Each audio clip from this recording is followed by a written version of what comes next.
Welcome back to the deep dive.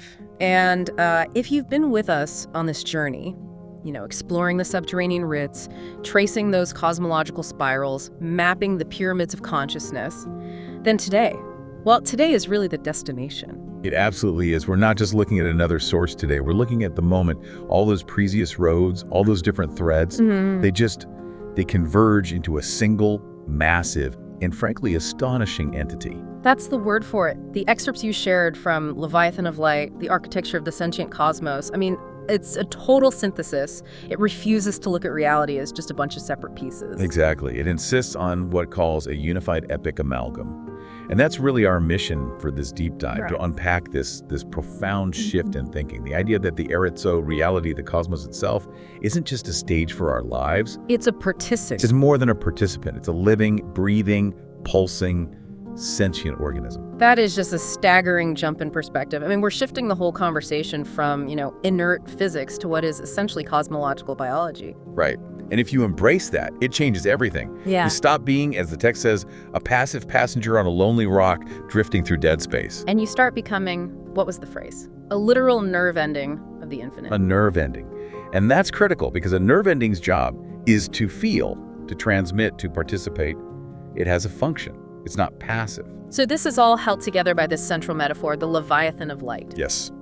And we have to be clear about this. The Leviathan, traditionally it's this primordial sea monster, a beast of chaos. Right, something to be defeated. But here, it's completely recast. It's not a beast in reality. It is the structure of reality itself. It's a metaphor for a cosmos that is awake, it's coherent, and this is the crucial part, it's whispering a very specific existential question to every part of its body. To us. To us, to every star, to every cell. And that question, the one that forces you to reevaluate every single choice you make, is just, it's so simple but so profound.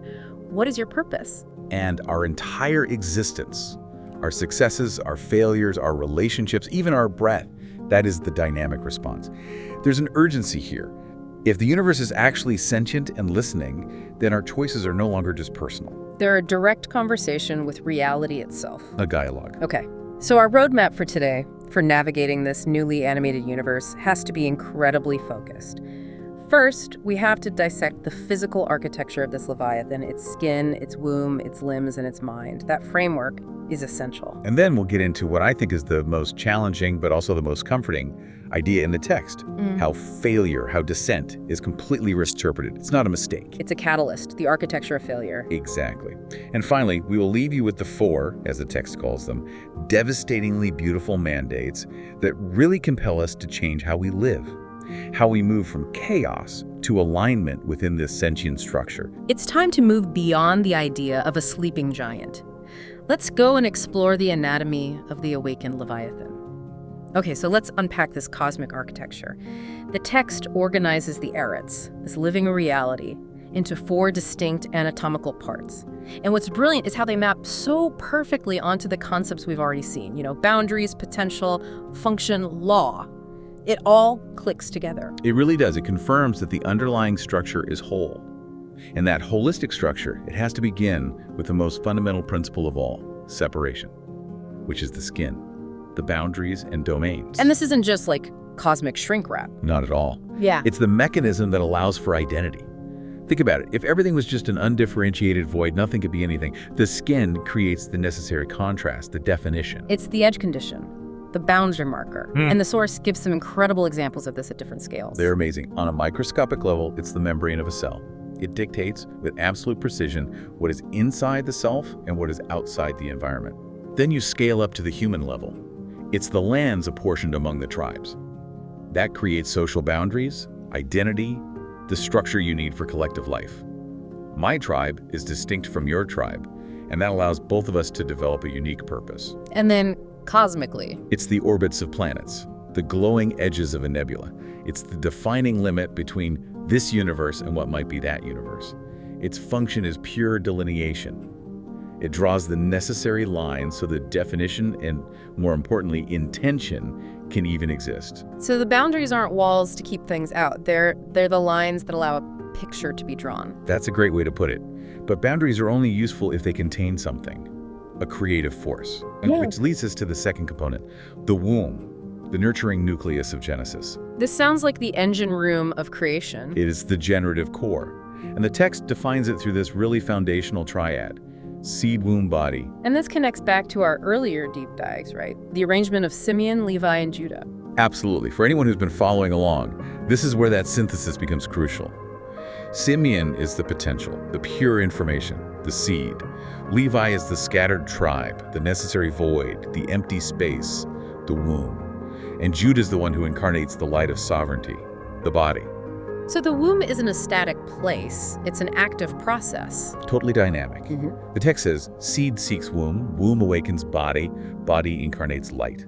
The womb is the mechanism that takes pure potential, the seed, and translates it through gestation, through nurturing, into physical, actionable reality, the body. So it's happening at all scales, a thought becoming an action. Is the womb at work? Dark matter coalescing into a galaxy is the womb at work. It's the constant universal flow of potential into manifestation. Okay, so once that light is incarnated into a functional body, it has to do something. It needs to express its purpose. Okay. Which brings us to the third part, the limbs, the functions, gates, and organs. The limbs are the expression of the womb's successful genesis. They're the tribes stretching across the landscape. But structurally, they're the specific, specialized functions of the entire cosmic body. Like organs in a human body. Each one has a very specific job that's essential for the whole. Exactly. Your heart can't do what your liver does, and your liver can't do what your brain does. They are all essential. Which means, if my pancreas decides to stop producing insulin because it thinks the liver is getting too much attention, the whole organism is in jeopardy. Precisely. And the text is emphatic about this. This anatomical reality makes cooperation, not competition, the natural state. Competition between functional limbs is literally a disease. It's a metabolic disease. It's a self-harming autoimmune response by the Leviathan. The function of the limbs is expression. They are the active instruments that carry out the will, or maybe the song of the mind. They move the body. But for a body that complex to move coherently, without seizing up or tearing itself apart, there has to be some kind of central organizing intelligence, something that coordinates everything. And this leads us to what seems like the most complex component, the mind, harmonics, and recursive law. And this is where we move beyond simple biology and into, into something like pure mathematical consciousness. The mind is the source of the recursive laws. It's the fundamental operating system of the Eretz. The text breaks this down into three components, right? The scroll state, the golden outgrowth, and the triadic axiom. Let's unpack that because this feels really dense. What's the scroll state? Okay, so the scroll state represents the static universal constants. These are the laws that are written down, fixed, and non-negotiable. They are the foundational principles of existence. Like the speed of light or gravity. Exactly, the conservation of mass energy. These are the unchanging constants the Leviathan builds upon. You can think of it as the underlying musical score. The notes and the key signature are fixed. Okay, so if the scroll state is the fixed score, what is the golden outgrowth? The golden outgrowth, which is guided by that triadic axiom, is the mechanism for fractal growth and adaptation. It's what introduces complexity and really chaos management. It dictates how those fixed laws of the scroll state apply to every single emergent, unique, and often contradictory event that happens within the cosmos. So it's how the universe maintains coherence even with infinite variation. Yes, it's the framework for improvisation. The score is fixed, but how you play it, how you adapt it to the energy of the room, that's the golden outgrowth. Which brings us to the ultimate function of the mind. It's described as the improvisational musician. It doesn't just hold the laws, it applies them dynamically to our often chaotic choices. That's the crucial insight. The mind is constantly listening. It's registering the actions of the limbs, feeling the tension on the skin, utilizing the potential of the womb, and it is weaving all our unpredictable, chaotic, and often contradictory human choices into the grand melody of existence. It makes sure the fundamental harmony is always maintained. So if 1 million people play 1 million different notes at once, the musician finds a way to make it sound intentional. It finds the chord that holds them all. So if we pull back and look at this whole structure, this unified epic amalgam, what's the actual flow? How does the Leviathan operate as a whole living being? Well, what's so fascinating is the metabolic relationship between the four parts. The boundaries, the skin, they delineate the structure and hold the creative potential of the womb. Okay. The womb then nurtures and expresses that potential through the specific limbs, the functions. The actions of those limbs, all our choices, they feed data back to the mind. Which then uses the recursive law. The scroll state and the golden outgrowth, yes. Yeah. To adjust the harmonies that maintain the whole system. It's a perfect feedback loop. It creates a fully functioning, self-regulating living being. And this structural understanding is absolutely essential, because if the Leviathan is a self-regulating living body, it has to have mechanisms for self-correction, for healing, which means that what we perceive as disease or error or failure must be, from the Leviathan's perspective, a deliberate metabolic function. Exactly. You don't get rid of pain in a living body. You recognize it's a signal. It has a function. Yeah. And that provides the perfect philosophical ramp into the most challenging and I think the most redemptive part of this text, the reinterpretation of cosmic failure. Right. This is where the philosophical rubber really meets the personal road. If the cosmos is sentient and unified, the text is adamant that nothing is wasted. Errors, collapses, falls, both these huge mythic examples and our own, very personal ones, are transformed. They become essential growth catalysts. This is the radical core of what it calls the architecture of failure. The foundation of this whole architecture is this one core insight. Descent becomes portal. We are so conditioned to view failure as shameful, as something to be hidden, sealed off, punished. But the Leviathan's perspective is completely different. It sees failure as a demolition project. A demolition project, yes. Initiated by the cosmic consciousness to make room for light. The line from the source that just stopped me in my tracks was, "A perfectly sealed vessel cannot be filled. If there is no fracture, there is no entry point for new, dynamic, transformative radiance." So let's apply this alchemy to the specific examples in the text. Starting with the firstborn, Reuben. This is Reuben's descent. Failure as aperture. Right. So Reuben commits a moral failure, an act that traditionally results in him forfeiting his birthright. It's the prototype of human error, right? Driven by poor judgment. We see that as a permanent stain on his record. A disqualification. But the text just flips the script. It sees his misstep as the crack through which light enters. The crack is necessary because Reuben, as the firstborn, represents the urge toward initial perfection, a fully sealed, structurally flawless box. A perfection complex. Yes, and a perfectly sealed cosmic edifice represents stasis. It's a system with no room for exchange, no room for growth. The moral failure, the crack, introduces the necessary entropy, the turbulence required for a dynamic influx of light. Without Reuben's fall, the whole system would have been too rigid, too perfect to evolve. Precisely. His failure becomes an aperture. His descent is the portal that allows the entire next generation to move forward with less structural rigidity. And this is a profound lesson for us. The flaw in your character that causes you the most pain, the most shame, that is often the only part of you that is actually open to deep, meaningful change. That reframes every mistake I've ever made from a source of regret into a source of potential. Okay, so next we have a really fascinating case of lack. Levi's scattering. Emptiness is womb. Levi's tribe is unique. They receive no fixed, permanent inherited land. They're scattered among 48 cities across the other territories. Now, on the surface, this looks like a curse, a state of dispossession of homelessness. But it's not. The text frames this lack, this emptiness, as an abyss that holds potential. Their vacant inheritance is spiritual real estate. It's a room waiting to be filled with holiness, not with earthly concerns like agriculture or borders. This applies so powerfully to modern life. We run from emptiness. When you lose a job or a relationship ends or you're forced into retirement, the first instinct is to defensively stuff that void with distractions. New projects, new partners, just constant noise. Right. And the Leviathan is saying, stop. This emptiness is not a lack. It is a precious, fertile void. The scattering prepares Levi to become the spiritual center, the priesthood, the womb of Israel, because they had no fixed earthly allegiance to compete with their spiritual one. Their loss of land created the maximum potential for spiritual growth. The womb is defined by its ability to hold what isn't there yet. Exactly. So if your life feels empty in one area, it could mean the Leviathan has cleared the ground for a huge, unknown potential to gestate. That's a terrifying gift, to be given a void and told to nurture it. Okay, moving on to Simeon's disappearance, loss as fructification. Simeon's story is about identity evaporation. His territory is absorbed into the larger territory of Judah, and his tribe gradually dissolves, assimilated into the others. This sounds like the ultimate failure of sovereignty, of identity. To just disappear. But the text describes this dissolution as the seed that vanishes to become fruit. The functional requirement of sacrifice. Precisely. You have to think about what happens to a seed when you bury it in the earth. It has to disintegrate. its hard shell, its distinct genetic identity, it has to vanish.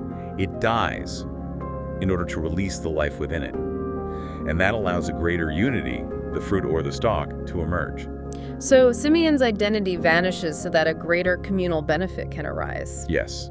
This is the deep lesson of mentorship, of selfless service, of merging your own ego into a greater collective mission.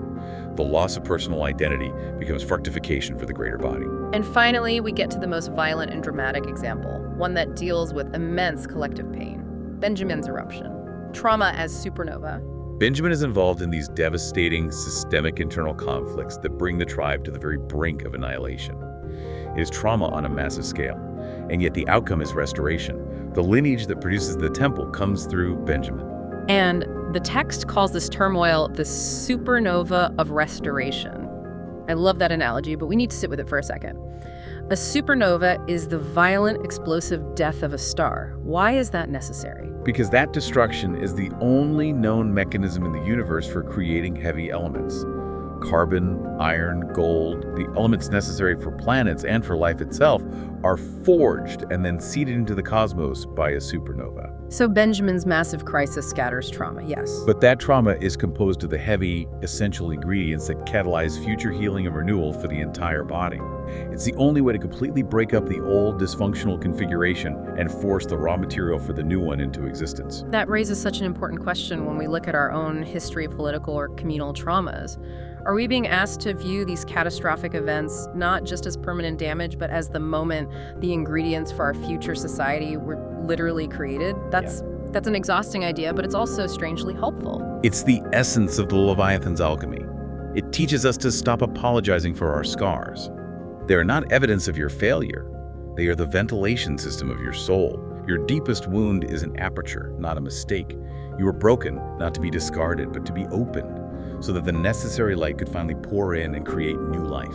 So if the cosmos is this sentient living body, the Leviathan, then its existence has to be a constant dialogue, and the text shifts our whole existential focus. We stop asking that abstract academic question, why is there something rather than nothing? And the Eretz, the cosmos, answers by asking us a question back. And that question is, what is your purpose? That's the core, unavoidable exchange. This is the cosmic call. And purpose in this model isn't a static list of duties you're handed. It's discovered through active, dynamic participation in the cosmic song. The Leviathan isn't looking for robotic silence or simple, unquestioning obedience. It's looking for our harmony. It longs for our harmony. And that is such a crucial distinction.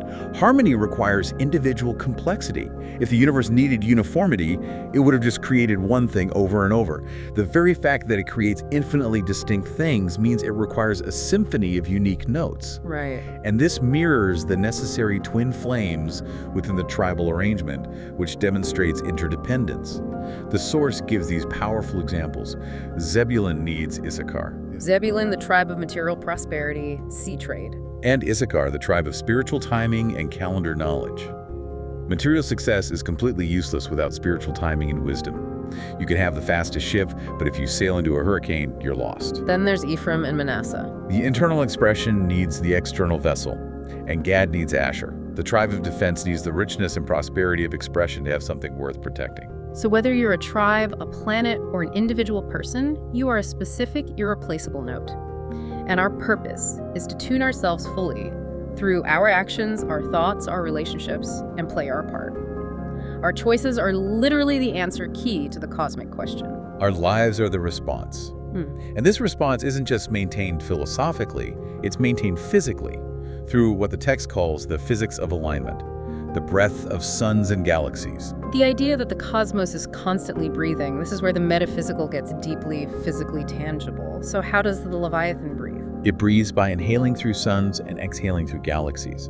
The suns act as cosmic lungs, drawing energy in, condensing it. The galaxies expand, releasing that energy across vast spaces. A cosmic respiration. A massive one. And this macro rhythm is mirrored everywhere, right down to the rhythm of our own bodies. And the thing that connects these macro and micro rhythms are the shadow webs. The invisible infrastructure. The text calls them dark matter filaments, but also subconscious patterns, karmic threads. Can we elaborate on the physical role of these webs? Yes. The shadow webs are the true, non-local network of the Eretz. If the Leviathan is a nervous system, the shadow webs are the neural pathways.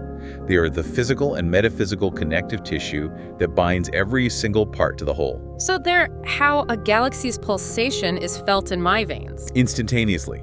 They ensure that the massive pulsation of a distant galaxy is registered and felt in the subtle rhythms of our blood, in the expansion and contraction of our hearts.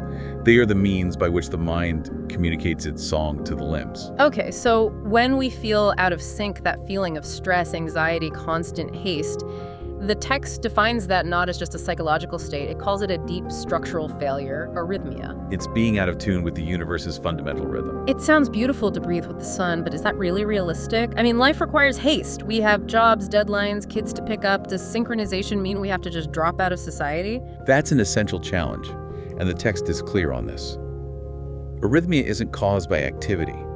It's caused by resistance to the flow of activity. It's a failure to match your personal metronome with the macro rhythm, the galactic pulse. So the Leviathan doesn't demand we be slow, it demands we be in rhythm. It demands alignment. If you are breathing in the rhythm of the galaxy, you can move with incredible speed and efficiency without generating the friction we call stress. So the mandate isn't to stop, it's to change the timing of the engine. Exactly. We have to consciously synchronize our breath with the cosmic respiration. When you breathe consciously, you are actively communing with the galaxies. You're tapping into the infinite energy supply of the Leviathan itself. And you stop being. You cease being a frantic creature desperately fighting the clock, and you become a serene vessel of eternity, carried along by the universe's oldest and most powerful rhythm. The mind, the improvisational musician, is using the breath as its conductor's baton. So this unified, participatory view of the universe, it naturally leads us away from a purely individual spiritual practice and toward a massive collective responsibility, what the text calls collective tikkun. The repair has to be communal because the body is communal. You can't heal a single finger without benefiting the whole hand. It's impossible. And tikkun here is defined as what exactly? It's the communal practice of healing in dignity and restoring balance. That's social repair, ecological repair, and cosmic repair. And the text connects this directly back to Benjamin's supernova. Benjamin acted as a self-restoring magnet after he was nearly annihilated. Collective tikkun is that communal magnetic force. It's what draws the broken shards, broken relationships, broken ecosystems, broken social contracts, back toward the heart of the Leviathan. When we engage in deep reconciliation or focused ecological restoration, we are participating in this massive cosmic magnetic process. We're literally helping the limbs heal themselves. Now, I recall some critiques of the source material asking for clarification here. Is this optional? The text frames tikkun as a cosmic imperative. Is there any leeway for individual choice, or is this a hard law of the Eretz? It's framed as a hard law, built right into the fabric of recursion.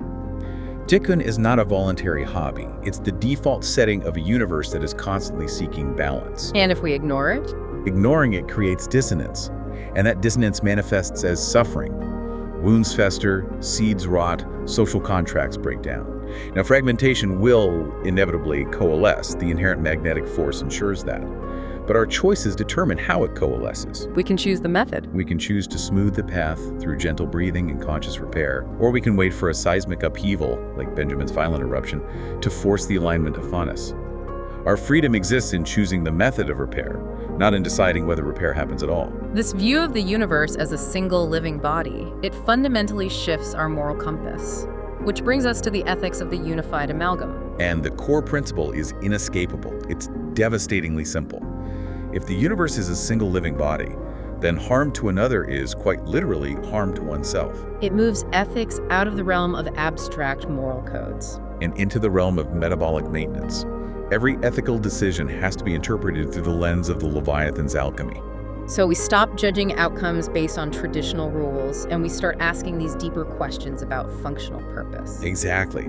We apply the lessons of those four mythic falls. Broken people, like Reuben with his crack, are to be honored, not discarded, because their fracture is a necessary aperture for light. And emptiness in our communities or our own lives, like Levi's void, must be seen as a womb.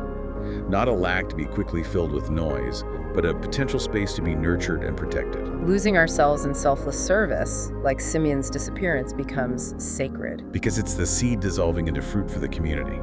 And our intense crises, personal or collective, like Benjamin's supernova, must be seen as moments that are seeding a necessary future healing. So the ethical framework becomes a practice of compassionate perception rather than punitive prohibition. The question is no longer, did this person break the rule? The question becomes, what seed is buried in this descent? How can this crack let light in? This fosters a kind of deep structural compassion. When you encounter a crisis or a failure, you don't judge. You look for the hidden potential. You look for where that communal magnet is trying to draw them. And the result is the natural trading of competition for genuine cooperation. It forces you to realize that the material prosperity of Zebulun depends entirely on the wise spiritual timing of Issachar. We are forced to acknowledge the metabolic reality of it all.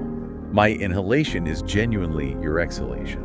Yeah. We share one respiratory system. We have to care for the quality of the air we collectively breathe. So if we translate the sentient cosmos from this beautiful abstract metaphor into the reality we have to inhabit day to day, four devastatingly beautiful mandates emerge.